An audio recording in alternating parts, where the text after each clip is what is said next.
दोस्तों, खबर पर नजर में आपका फिर एक बार स्वागत है। आज हम धर्म संसद में क्या खोया और क्या पाया की चर्चा करेंगे। हम आपको ये नहीं बताएंगे कि वहां क्या हुआ, बल्कि ये बताएंगे कि उसके बाद क्या क्या हुआ।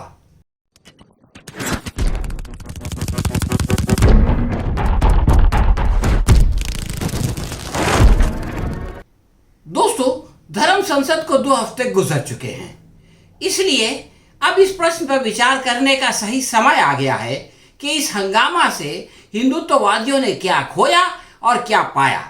इस पर गौर करें तो सबसे पहले ये मुहावरा याद आता है, खाया पिया कुछ नहीं, गिलास फोड़ा बार आना।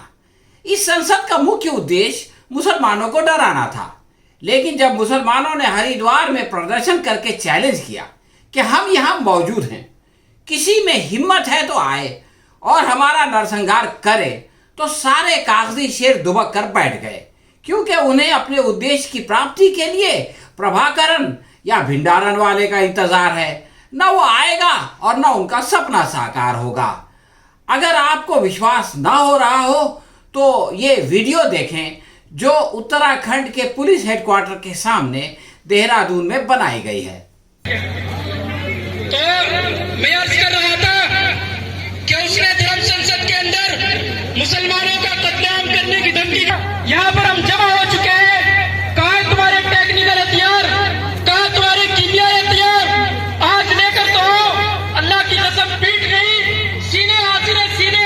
हम बुज़दिल नहीं, हम बहादुर नबी के बहादुर उम्मती है, उस नबी के उम्मती है जिस नबी ने इस उम्मत की क़यादत की थी। हाँ, तो दोस्तों, आपने देखा कि किस प्रकार डराने वाले खुद डर गए। अब आइए इस धर्म संसद की राजनीति की ओर चलें। ये संसद दिल्ली में जारी सदन के शीतकालीन स्तर के दौरान हुई, जहां सरकार एक के बाद एक संकट का सामना कर रही थी। पार्लियामेंट का सेशन शुरू हुआ तो सबसे पहले सरकार ने झुककर किसान कानून वापस ले लिया।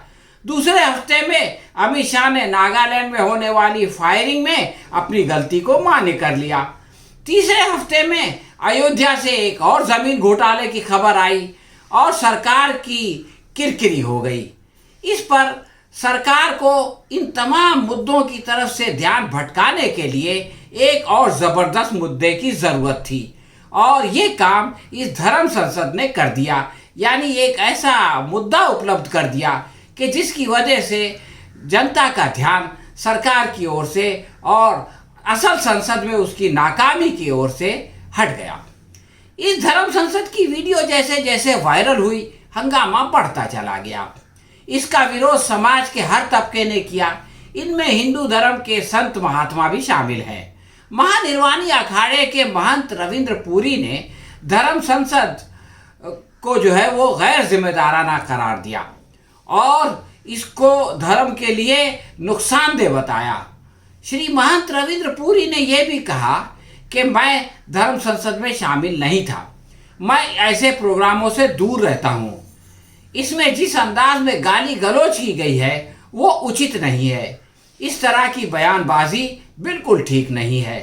किसी को भी ये हक नहीं है कि वो किसी भी किस्म के समाजी और मजहबी लोगों पर जो है वो टिप्पणी करे। हर आदमी की सोच अलग होती है। हमारा काम सनातन धर्म की रक्षा करना है, किसी दूसरे धर्म पर टिप्पणी करना नहीं है। हिंदू न कमज़ोर था, न है और न कभी होने वाला है। अगर कुछ लोग इस तरह की बात सोचते हैं तो ये उनका एजेंडा हो सकता है। इस तरह से आप ये देखें कि श्री महंत रविंद्र पुरी ने उस जो बयान है, जो संघ परिवार हमेशा जिस बात को उछालता रहता है कि हिंदू धर्म खतरे में है, हिंदू लोग खतरे में हैं और इसकी वजह से जो है वो लोग जो है वो संघ को मजबूत करें, उस चीज़ की जो है वो हवा ही निकाल दी। संतों का कहना है कि उनका किसी भी मजहब पर बेहुदा तबसरा करना मुनासिब नहीं है। भारतीय सभ्यता और सनातन संस्कृति तमाम धर्मों का जो है वो आदर करती है और इसी का जो है वो दर्ज देती है, इसी का सबक देती है। श्रीमंत हिरीगिरी जो जूना अखाड़ा के अंतर्राष्ट्रीय अध्यक्ष हैं, उन्होंने धर्म संसद में दी जाने वाली भड़काऊ बयानबाजी की निंदा की और कहा कि किसी दूसरे धर्म के खिलाफ बयानबाजी को स्वीकार नहीं किया जा सकता। श्री महंत राजेंद्र दास, जो अखाड़ा परिषद के जनरल सेक्रेटरी हैं, उन्होंने कहा कि इन लोगों के बोलने पर नियंत्रण करना बहुत ज़रूरी है। ऐसी गाली गलौज किसी को भी शोभा नहीं देती। धर्मनगरी के संतों ने भी वही बात दोहराई कि सनातन धर्म न तो कमज़ोर था और न ही है और आइंदा भी नहीं होगा। इस प्रकार धर्म संसद द्वारा फैलाए गए जो भ्रम का खंडन खुद संतों ने कर दिया।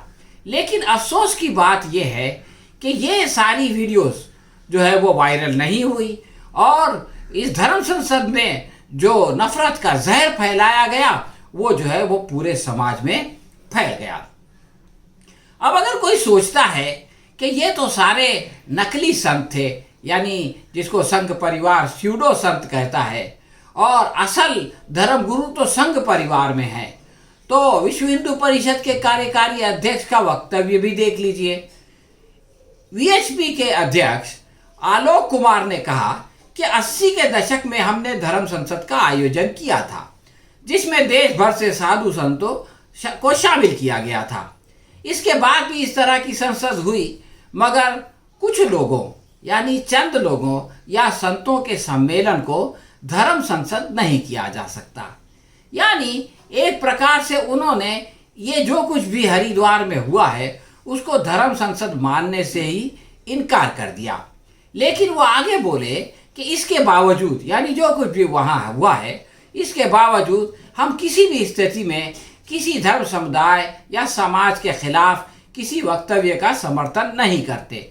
हमारा विश्वास हमेशा सर्वे भुवंतो सखीना में रहा है। आलोक कुमार ने यह भी कहा कि महात्मा गांधी राष्ट्रपिता हैं और उनका तिरस्कार कैसे मान्य किया जा सकता है। किसी ने उसका समर्थन नहीं किया है। ऐसी तमाम बातों और बयानबाजी के लिए देश में कानून मौजूद है और उसी के अनुसार इन लोगों पर कार्रवाई की जाएगी। राजनीतिक स्तर पर अनेक नेताओं ने, जैसे राहुल गांधी ने कहा कि हिंदुत्ववादियों ने हमेशा नफरत और हिंसा फैलाया है, जिसकी कीमत हर बिरादरी को अदा करनी पड़ी है। यानी हिंदुओं को, मुसलमानों को, सिखों को और ईसाइयों को, सभी को इस नफरत और हिंसा की कीमत अदा करनी पड़ी है। उन्होंने ये भी कहा कि भारत हर तरह की हिंसा के खिलाफ है और ऐसा अब आगे नहीं होने चाहिए। उनकी बहन प्रियंका गांधी वाड्रा ने घृणा और हिंसा फैलाने वालों के खिलाफ सख्त कार्रवाई की मांग की और कहा कि ये जो है वो निंदा योग्य है कि वो हमारे जो है वो माननीय भूतपूर्व प्रधानमंत्री मनमोहन सिंह की हत्या करने और अल्पसंख्यक विशेष रूप से मुसलमानों के खिलाफ हिंसा का खुला आह्वान देते हैं और इसके बाद बड़े आराम से अपने घर चले जाते हैं। सदन के सदस्य जवाहर सरकार ने कहा कि बीजेपी को बंगाल और तमिलनाडु में हार का सामना करना पड़ा। इसके अलावा तमाम बाई इलेक्शंस में भी इनकी शिकस्त हुई। किसान कानून को भी वो वापस लेने पर मजबूर हुए। मोदी सरकार के पांव उखड़ चुके हैं, इसलिए बीजेपी दूसरे तरीके इस्तेमाल कर रही है। मुसलमानों के खिलाफ जिस तरह के भड़काऊ भाषण दिए गए हैं, इससे समझना होगा कि ये सिर्फ मुसलमानों पर नहीं बल्कि हम सब पर हमला है। देश के 76 वकीलों ने, चोटी के वकीलों ने सुप्रीम कोर्ट के चीफ जस्टिस एन.वी. रामन्ना को पत्र लिखकर सुमोटो एक्शन लेने की मांग की। उन्होंने लिखा कि ये केवल भड़काऊ भाषण नहीं है, परंतु एक पूरे समुदाय की हत्या का आह्वान है। इसे न केवल देश की अखंडता को खतरा है, बल्कि लाखों मुसलमानों की जिंदगियां भी इससे खतरे में हैं। भूतपूर्व जस्टिस अशोक गांगुली ने हरिद्वार की धर्म संसद की कड़ी निंदा की। उन्होंने कहा कि धर्म संसद में जो कुछ हुआ वो मुसलमानों से ज़्यादा देश के संविधान पर हमला है। हमारे संविधान में सेकुलरिज्म को यूं ही शामिल नहीं किया गया है, बल्कि ये भारत के लोगों की बहुत बड़ी ज़रूरत है। जस्टिस गांगुली ने यह भी कहा कि हरिद्वार धर्म संसद में कही जाने वाली बातें हिंदुइज्म की शिक्षा के खिलाफ हैं। कोई भी सच्चा हिंदू अपने पड़ोसी मुसलमान को कत्ल करने की बात नहीं कह सकता। भारतीय सेना के 5 भूतपूर्व प्रमुख समेत 200 गणमान्य हस्तियों ने अध्यक्ष रामनाथ कोविंद और प्रधानमंत्री नरेंद्र मोदी के नाम एक खुला खत लिखकर धर्म संसद के नफरती भाषण पर चिंता व्यक्त की और कहा कि भारत की सेना और पुलिस मुल्क की सुरक्षा के लिए जिम्मेदार है और उसने भारत के संविधान और सेकुलर मूल्यों की शपथ ली है, जबकि धर्म संसद में हिंदू राष्ट्र की स्थापना की बार बार अपील की गई है और ये भी कहा गया कि जरूरत पड़ने पर हथियार उठाए जाएं और हिंदुइज्म की सुरक्षा की खातिर भारतीय मुसलमानों की हत्या की जाए। भूतपूर्व फौजियों ने और सिविल सोसाइटी के सदस्यों ने सरकार और न्यायालय से अपील की कि देश हित में फौरी तौर पर कार्रवाई की जाए। इससे जो है वो आंतरिक सुरक्षा को गंभीर खतरा पैदा हो जाएगा और सामाजिक ताना बाना जो है वो बिखर जाएगा। यही बात जो है वो नसीरुद्दीन शाह ने भी कही। संसद के वक्ता ने सेना से अपने ही नागरिकों का नरसंहार करने का आह्वान दिया, जो निंदनीय और अस्वीकार्य है। पत्रकार के अनुसार देश के अंदर शांति और सद्भावना को नुकसान पहुंचने से सीमा पर बाहरी दुश्मनों का फायदा होगा। इसलिए सरकार, संसद और सुप्रीम कोर्ट से अपील की गई कि वो देश की अखंडता और एकता की खातिर फौरी तौर पर कार्रवाई करे।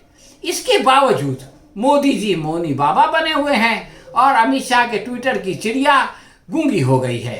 परंतु दबाव का इतना असर जरूर हुआ कि पहले एक एफआईआर दर्ज हुई, इसके बाद इसमें यति